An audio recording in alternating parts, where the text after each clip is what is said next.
Subscribe কৰক মোৰ channel student help centre আৰু কাষতে থকা বেল আইকনটো দবাই দিয়ক নতুন ভিডিঅ'ৰ নটিফিকেশ্যন বিলাক পাই থাকিবলৈ। নমস্কাৰ সকলো ছাত্ৰ ছাত্ৰীকে মোৰ চেনেল ষ্টুডেন্ট হেল্প চেণ্টাৰলৈ স্বাগতম জনাইছো। তোমালোকে যদি কিছুমান নজনা প্ৰশ্নৰ উত্তৰ বিচাৰা তেহলে মোৰ চেণ্টাৰলৈ মেছেজ কৰিব পাৰা। মই ফেচবুকত আছো ষ্টুডেন্ট হেল্প চেণ্টাৰ 61 বুলি, ইনষ্টাগ্ৰামত আছো, মোৰ টুইটাৰত আছো। এনেকৈ ধৰণৰ মোক যতে পৰা মেছেজ কৰিব পাৰা।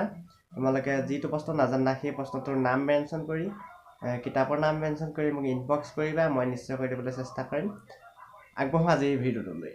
নমস্কাৰ, আজিৰ এইটো ভিডিঅ'ত আমি আলোচনা কৰিম দশমমান শ্ৰেণীৰ অনুশীলনী 1.2ৰ 2 নম্বৰ অংকটো। মই যদি তোমালোকে যদি কিতাপখন উলিয়াই লোৱা সুবিধা হ'ব, মই কিতাপখনত এবাৰ দেখাবলৈ চেষ্টা কৰিম। তলৰ অখণ্ড কেইজোৰৰ লসাগু আৰু গসাউ উলিওৱা। সত্যাপন কৰা যে লসাগু ইনটু গসাউ ইকুৱেল টু সংখ্যা দুটাৰ গুণফল।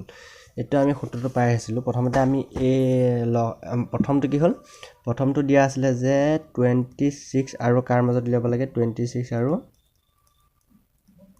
মই যদি অলপ জুম কৰি দিওঁ তোমালোকে নিশ্চয় ভালকৈ দেখি পাবা। 91, 26 আৰু 91ৰ ভিতৰত গসাউ আৰু লসাগু উলিয়াব লাগে। তাৰপিছত উলিয়াই পেলানি কি কৰিব লাগে, সেহেত দুটাৰ মাজত এই যিটো সূত্ৰ লসাগু ইনটু গসাউ ইকুৱেল টু সংখ্যা দুটাৰ গুণফল, সেইটো আমি কি কৰিব লাগে, হেণ্ডছ প্ৰুফ কৰি দিলেই হৈ যাব। আমি এতিয়া প্ৰথমতে এইটো কি উপায় উলিয়াম, উৎপাদীকৰণ পদ্ধতিৰে এহেঁতৰ লসাগু আৰু গসাউ উলিয়াম। তাৰপিছত আমি এহেঁত দুটাৰ যিটো সূত্ৰ প্ৰয়োগ কৰিব দিছে সেইটো কৰি দিম। প্ৰথমতে আমি উৎপাদীকৰণ পদ্ধতিৰে উলিয়াব হ'লে তোমালোকে জানা এনেদৰে লিখিব লাগে 91, এনেকেদৰে উৎপাদকটো উলিয়াব লাগে। যিহেতু ইয়াত এককৰ ঘৰত আছে যুগ্ম সংখ্যা, তেনেহ'লে আমি 2 কৰিম। 2 কৰিলে এবাৰ যাব, 3বাৰ যাব, মুঠতে 13 হ'ল। 13টোক আকৌ একো সংখ্যাৰে নাযায়, যুগ্ম অযুগ্ম একোৰে নাযায়, অযুগ্মই যাব, 13 যাব, এবাৰ যাব, সেইটো নকৰিলে হ'ব। আকৌ একেদৰে 91ক আমি কৰিম। একেদৰে 91ক কৰিলে হ'ল। ইয়াতে কি হ'ব, 91ক আমি যদি 7ৰে কৰোঁ, 7 তেওঁ 91। এইটোকে একেদৰে যেনেকৈ এইটো অযুগ্ম সংখ্যা, যিটো দুইটাকে কি হৈ যাব, 13 যাব, এবাৰ কৰাতকৈ নকৰাই ভাল, একো নাই। তেনেহ'লে আমি ইহঁতৰ উৎপাদকবিলাক লিখি ল'ম। আমি 26ৰ উৎপাদক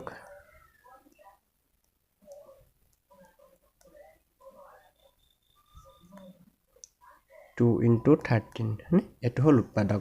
আকৌ 91ৰ উৎপাদক হ'ব কি, 91ৰ উৎপাদক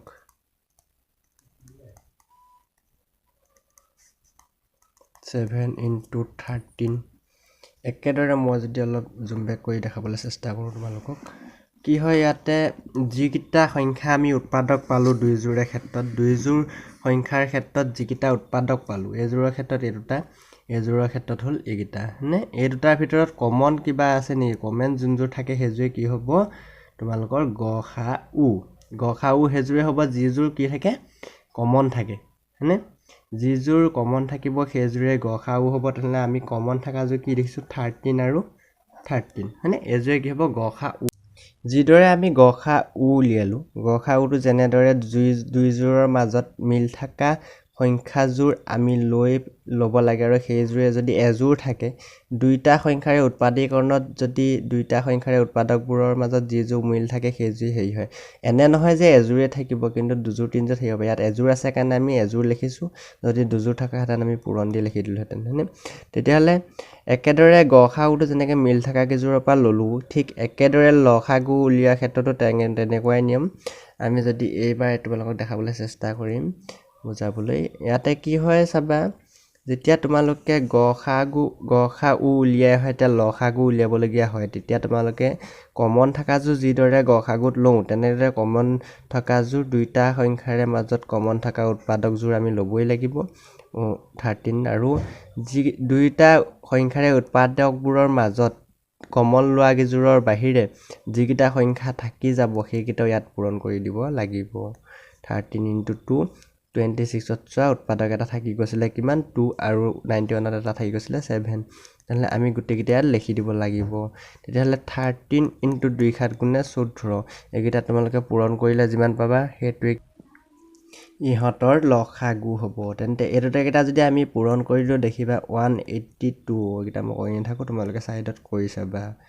পূৰণটো তেতিয়া কি হ'ব এইকেইটা লসাগুটো হ'ল 182 আমি এতিয়া গসাগুৰ লসাগু পাই গ'ল মই পুনৰ এবাৰ কৰি দিবলৈ চেষ্টা কৰিম গসাউ মানে হৈছে দুইটা সংখ্যাৰ উৎপাদকবোৰ যিবিলাক উৎপাদকবিলাকৰ মাজত যিবোৰ মিল থাকে মিল থকা জোৰৰ পৰা এটা সংখ্যা ল'ব লাগে আৰু যদি এজোৰ মিল থাকে এটা সংখ্যা ল'লে সেইটোৱে গসাগু হ'ব আৰু তিনজোৰ চাৰিজোৰ মিল থাকিলে বা দুজোৰ মিল থাকিলে সেইকেইটা প্ৰত্যেক জোৰৰ পৰা এটা সংখ্যা পূৰণ কৰি গৈ থাকিলে হ'ল ইয়াত এজোৰ মিল আছে সেইবাবে আমি 13 দিলোঁ নেক্সট লসাগু হ'ল মিল থকা জোৰটো আনিব লাগিব তাৰ উপৰি দুইটা সংখ্যাৰ উৎপাদকবোৰৰ মাজত সেইকেইজোৰৰ বাহিৰে মিল থকা কেইজোৰৰ বাহিৰে যিবিলাক সংখ্যা থাকি যায় সেইবিলাক আমি ইয়াত পূৰণ কৰি দিম পূৰণ কৰিলে 182 পালোঁ আশা কৰোঁ বুজি পালা এতিয়া আমি পাছৰ কামলৈ আগবাঢ়োঁ পাছৰ কামটো কৈছিলে কি যে সত্যাপন কৰা যে লসাগু ইনটু গসাউ ইকুৱেল টু সংখ্যা দুটাৰ গুণফল তাকে আমি প্ৰমাণ কৰিব লাগিব যে মই এটা অলপ জুম কৰি দিওঁ তোমালোকৰ সুবিধা হ'ব লসাগু ইনটু গসাউ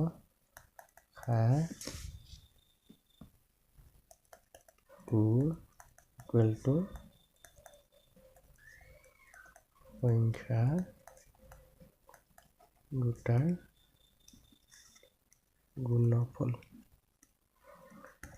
গুণফল এতিয়া আমি এইটো সূত্ৰ কি কৰিব লাগিব হেন্স প্ৰুফ কৰি দিব পাৰিলে আমাৰ উত্তৰটো যদি এইটো যদি ইকুৱেল ওলাই এতিয়া সূত্ৰ পাব লসাগু চোৱা কিমান ওলালে 13 ইনটু গসাউ হ'ল 182 ইকুৱেল টু সংখ্যাকেইটা কি আছিলে আমাৰ 26 আৰু কি আছিলে 91 তেনেহ'লে 26 ইনটু 91 দিব লাগিব 26 ইনটু 91 এতিয়া এইকেইটা আমি কৰি পেলালে হ'ল এইকেইটা মই ভিডিঅ'টো পাছ কৰিম নহ'লে টাইমটো বহুত লাগি যাব তোমালোকে তেতিয়ালৈকে নিজেও কৰি চোৱা এবাৰ তোমালোকে এইকেইটা পূৰণ কৰি চাবা দেখিবা 2366 এটা পাবা এইটো একেদৰে 2366 এইটো প্ৰমাণ কেনেকৈ হ'ল যে এইকেইটা পূৰণ কৰি যিটো পালোঁ এই সংখ্যাকেইটা পূৰণ কৰি একেই পালোঁ সেইটোকে ইকুৱেল হৈ গ'ল যে সেইকাৰণে এইটো হেন্স প্ৰুফ হ'ল আশা কৰোঁ অংকটো বুজি পালা মই অংকটো এবাৰ পাছ কৰি লিখিবলৈ সুবিধা দিম তোমালোকে লিখি ল'বা অংকটো ধুনীয়াকৈ আৰু যদি বুজি নোপোৱা মোক কমেণ্ট কৰিলেই হ'ল ইনবক্সত ক'লেই হ'ল জনালেই হ'ল বা যিকোনো প্ৰশ্ন নজনা থাকিলে অকল গণিতৰ বুলি নহয় ছ'চিয়েল চায়েন্স হিন্দী ইলেক্ট্ৰিচিটি যি থাকে তোমালোকৰ গোটেই অংকবিলাক প্ৰশ্নবিলাক মোক জনাবা মই কৰি দিম